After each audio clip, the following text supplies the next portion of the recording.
This in from the U.S. Chamber of Commerce, quotes from them about America's labor shortage. We hear every day from our member companies of every size and industry across nearly every state that they're facing unprecedented challenges trying to find enough workers to fill open jobs. Right now, the latest data shows that we have over 10 million job openings in the U.S. and 5.7 million unemployed workers, which would, by definition, folks, mean that we have a negative unemployment rate. And yet we still show positive unemployment. We still show unemployment being in the 3 to 5% range, which economists have long called full employment, by the way. But it also illustrates what Nick Eberstadt says in his book. He's a Harvard and London School of Economics economist who has done a bunch of studies on this data. And one of the things he discovered is that our current measure of unemployment is antiquated and inaccurate. Because obviously, if we have 10 million job openings and only 5.7 million unemployed workers, we would have zero unemployment. Obviously, it'd be a negative unemployment. We have a shortage of workers. We have a lot of jobs, but not enough workers to fill them, the chamber says. If every unemployed person in the country found a job, there'd still be 4 million open jobs, what we were just saying. Overall, in 2022, employers ended up adding an unprecedented 4.5 million jobs, but at the same time, millions of Americans have been leaving the labor force. In fact, we have nearly 3 million fewer Americans participating in the labor force today compared to February of 2020. Which begs the question, what the hell are they doing? These are adults. How do they eat if they're not working? Who's feeding these people? Well, think about it for a second. It'll come to you. You are. Their mama is feeding them.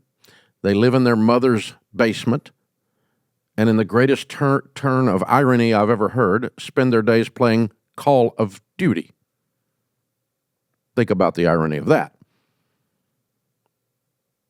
It'll come to you. This is what we're going to be talking about with Mike Rowe on May 4th, are these types of things. We've got, according to Eberstadt, we've got 7.2 million able-bodied males, I won't call them men, from 25 to 54 who have decided working is just not for them. They're not even in these numbers that I'm quoting here. They're just somewhere living in their mamas.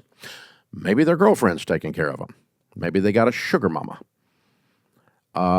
Maybe you and I are taking care of them because they have claimed to be in need of help from the government for whatever miscellaneous reasons. But these are able-bodied. This is not a legitimate disability. That's not what I'm talking about. That's not in the numbers. When interviewed, these males ask what they do with their time, 6 to 7 hours a day on a screen. That's where I got my Call of Duty thing. This is a problem. We have a shortage. Now, I'm not saying you folks that own businesses want these people to work for you. I don't think we do. I'm just thinking that if they were working at some of the other jobs, some of the good people could come work for us because those jobs would be filled. I'm just thinking. I mean, we have a labor shortage, and it's a societal problem. And here's the other problem. Dr. John Deloney will be with us on that night as well to talk about. There's a problem. We get a little bit disgusted and a little bit fired up about these males sitting on the sidelines when we have a labor shortage. But it's also very sad because among them are some of the highest addiction rates. Among them are some of the highest rates of depression. Among them are some of the highest rates of suicide. It turns out hard work gives you dignity, confidence, activates the dopamine in your body and the hormone structures in your body that couch potatoing doesn't do. It turns out calluses on your brain and on your hands are good for you. They give you a little swagger that you don't have when your girlfriend pays all your bills or your mama does. I'm serious, folks. This is a real societal problem.